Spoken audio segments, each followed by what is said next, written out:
प्रिय विद्यार्थियों, हमने पहले देखा था चक्रीय फॉस्फोराइलेशन अभिक्रिया, चक्रीय प्रकाश फॉस्फोरिलीकरण अभिक्रिया, फोटोफॉस्फोरिलीकरण। अब हम देख रहे हैं अचक्रीय प्रकाश फॉस्फोरिलीकरण या नॉन साइक्लिक फोटोफॉस्फोरिलेशन अभिक्रिया।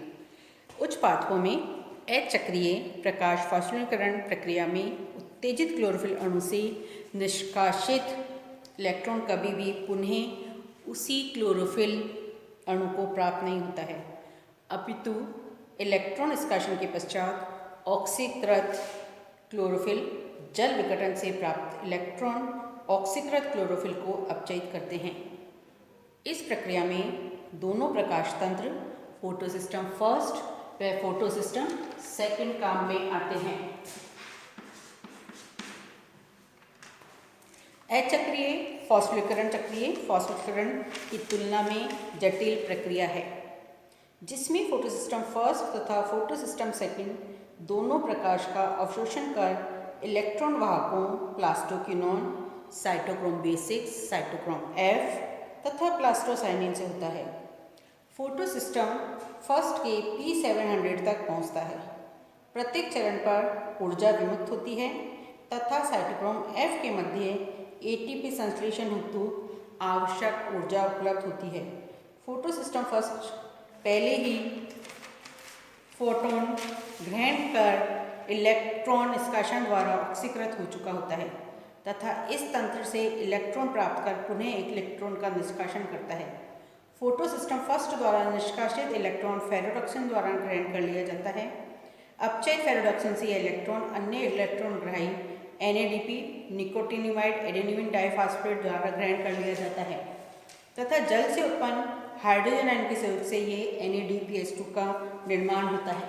देखिए, अचक्रीय प्रकाशीय फॉस्फोरिलीकरण अभिक्रिया में लाइट सूर्य ऊर्जा से इलेक्ट्रॉन अवशोषित करके फोटोसिस्टम सर्किट जो है ये उत्तेजित हो जाता है और उत्तेजित होने के पश्चात इसमें से इलेक्ट्रॉन निकलता है। ये इलेक्ट्रॉन प्लास्टोक्विनोन के द्वारा अवशोषित होता है। प्लास्टोक्विनोन से electron cytochrome B6, cytochrome B6 से इलेक्ट्रॉन साइटोक्रोम F में स्थानांतरित होता है और इस स्थान पर ATP का निर्माण होता है। साइटोक्रोम F से इलेक्ट्रॉन प्लास्टोसाइनिन में होता है। ये जो है अपचयित होता है, ऑक्सीकृत होकर ये इलेक्ट्रॉन जो है P700 फोटोसिस्टम फर्स्ट के अंदर स्थानांतरित होता है। फोटोसिस्टम फर्स्ट जो है इलेक्ट्रॉन अवशोषित करके ये उत्तेजित हो जाता है और ये अपचयित होकर इलेक्ट्रॉन FRS को देता है।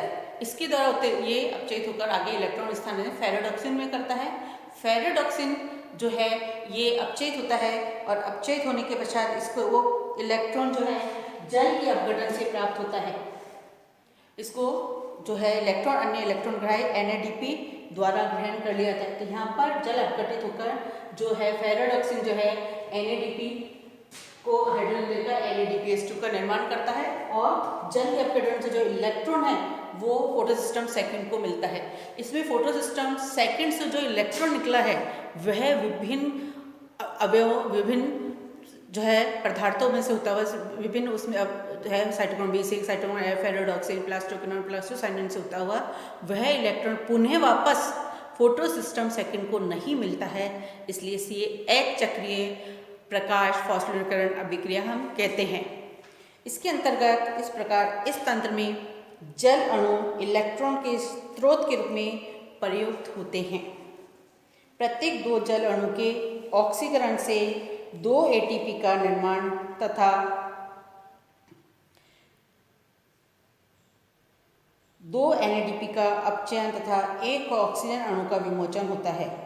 अचक्रीय फॉस्फोरिलीकरण की संपूर्ण अभिक्रिया को हम निम्न प्रकार से इंडिकेट कर सकते हैं।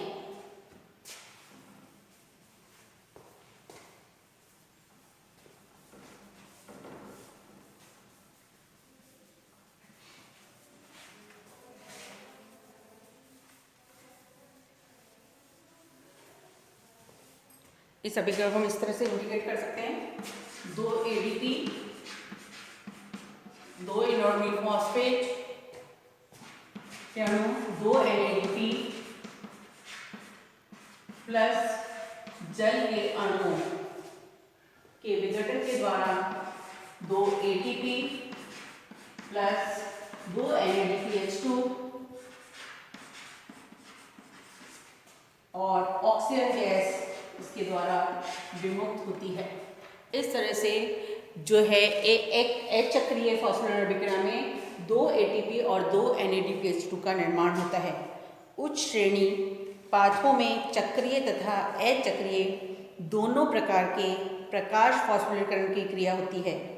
इनके आधार पर रेड ड्रॉप तथा इमर्शन प्रभाव को भी स्पष्ट किया।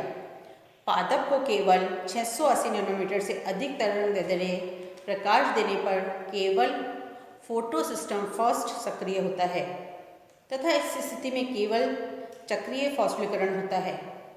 अचक्रीय प्रकाश फॉस्फोरिलीकरण बंद हो जाता है। चक्रीय फॉस्फोरिलीकरण में NADPH2 निर्माण नहीं होता है, इसलिए कार्बन डाइऑक्साइड का सांघीकरण भी मंद होते हुए अंततः बंद हो जाता है।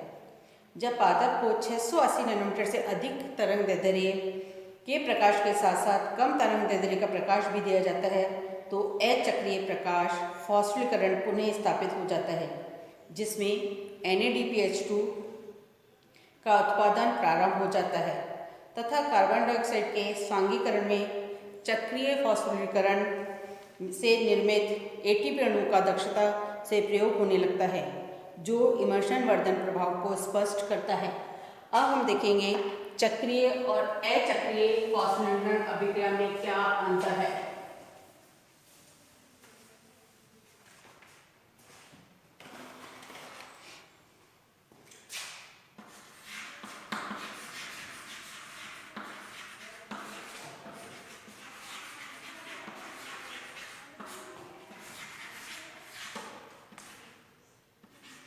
Cyclic and non-cyclic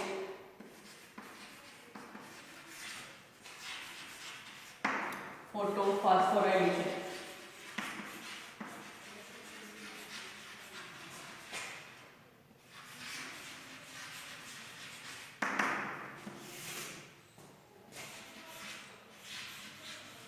Cyclic photophosphorylation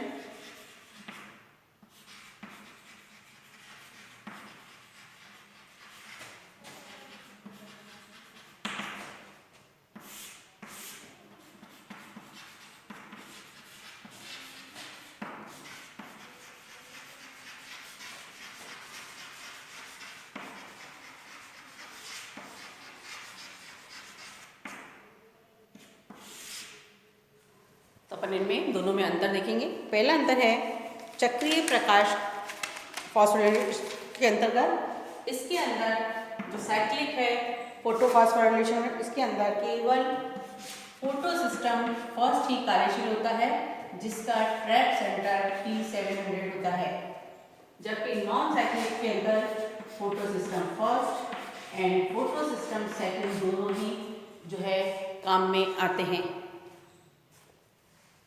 और इसमें इलेक्ट्रॉन का स्रोत जो है वह जल होता है।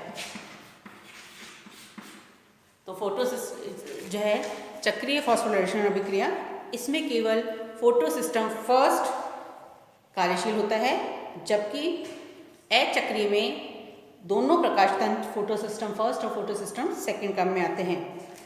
सेकंड डिफरेंस, इसमें इलेक्ट्रॉन का स्रोत इलेक्ट्रॉन स्रोत या सोर्स ऑफ इलेक्ट्रॉन T700 है, जबकि नॉन साइक्लिक में इलेक्ट्रॉन सोर्स जो है वो जल होता है। तीसरा डिफरेंस, चक्रीय प्रकाश फॉस्फोरिलीकरण अभिक्रिया में इसमें इलेक्ट्रॉन बंध तंत्र के रूप में गतिशील होता है। सक्रिय क्लोरोफिल अणु द्वारा उत्सर्जित इलेक्ट्रॉन ग्राही पदार्थों से होता हुआ पुनः उसी अणु को प्राप्त हो जाता है, जबकि अचक्रीय के अंतर्गत इसमें स्वतंत्र इलेक्ट्रॉन दाता की आवश्यकता होती है तथा NADP अंतिम इलेक्ट्रॉन ग्राही होता है।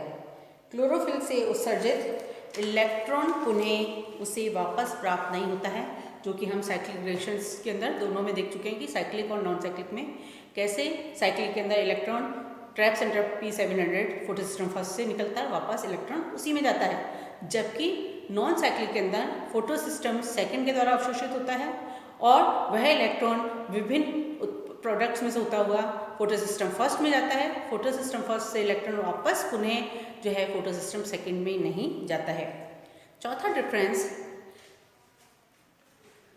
इसमें नॉन साइक्लिक के अंदर NADPH2 का कोई निर्माण नहीं होता है। NADPH2 का निर्माण नहीं होता है, जिससे CO2 अपचयन के क्रमशः घटता है, जबकि इसमें NADPH2 का निर्माण होता है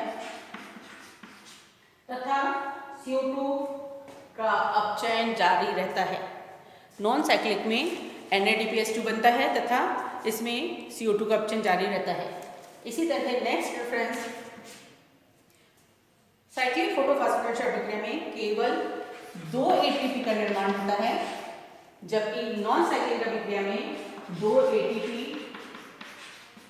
2 NADPH2, ऑक्सीजन का निर्माण होता है। साइक्लिक अभिक्रिया में केवल 2 ATP बनते हैं, जबकि नॉन साइक्लिक अभिक्रिया में जो है 2 ATP, 2 NADPH2 और ऑक्सीजन का निर्माण होता है। नेक्स्ट डिफरेंस, साइक्लिक इसमें जल का प्रकाश अपघटन नहीं होता है, इसलिए ऑक्सीजन का विमोचन नहीं होता है, जबकि नॉन साइक्लिक के अंतर्गत जल अपघटन होता है, इसलिए ऑक्सीजन का विमोचन होता है। नेक्स्ट डिफरेंस, साइक्लिक इसमें इलेक्ट्रॉन प्रवाह क्रमशः फोटो सिस्टम फर्स्ट,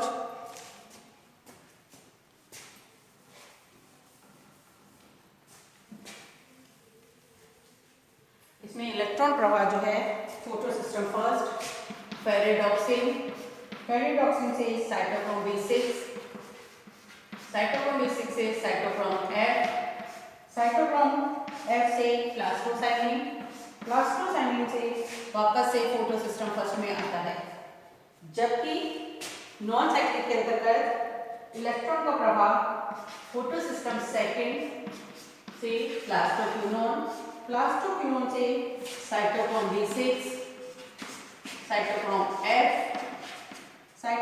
F से फोटो सिस्टम फर्स्ट से एरोक्सिन सल्फाइड, फेरेडॉक्सिन और फेरेडॉक्सिन से NAD के अंतर्गत होता है। जबकि साइक्लिक फोटोफॉस्फोरिलेशन का अंतिम इलेक्ट्रॉन ग्राही तत्व P700 होता है। अंतिम इलेक्ट्रॉन ग्राही P700 है, जबकि नॉन साइक्लिक का अंतिम इलेक्ट्रॉन ग्राही NADP होता है। नेक्स्ट डिफरेंस, साइक्लिक के अंतर्गत साइक्लिक फोटोफॉस्फोरिलेशन अभिक्रिया में प्रकाश संश्लेषी जीवाणुओं तथा विशेष परिस्थिति में हरे पादपों में यह पाया जाता है, जबकि नॉन साइक्लिक केवल हरे पादपों में ही पाया जाता है। Last difference, dichloro dimethyl urea DCMU, dichloro dimethyl